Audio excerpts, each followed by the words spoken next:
puisque tout ce qui va sans dire va tout aussi bien en le disant, parlons aujourd'hui de ces partis politiques soi-disant pro-européens.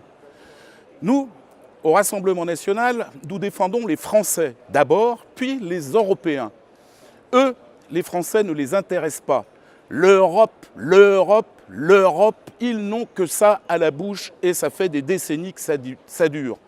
Regardez leur vote. Ils vous trahissent et pire, ils trahissent tous les Européens. Ils se couchent devant la mondialisation et son bras armé, la grande finance internationale.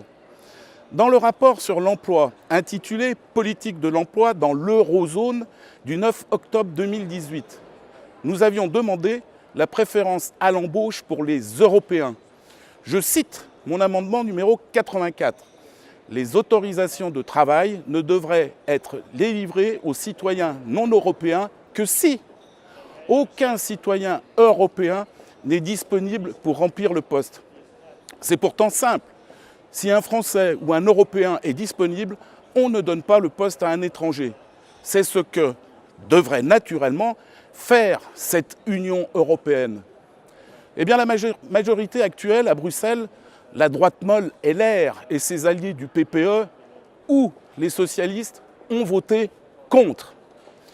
De même, je cite mon amendement numéro 85. Les autorités publiques devraient contrôler l'investissement réel de l'entreprise pour trouver un Européen disponible. À nouveau, cette même majorité, droite courbe et gauche gogo, a voté contre. Je vous le répète, ces partis politiques sont anti-français, anti-européens et anti-sociaux. Ils sont pour baisser vos salaires et vos retraites. Ne me dites pas que dans un continent de 500 millions de personnes, on manque de main-d'œuvre et que la solution se trouve en Afrique ou ailleurs.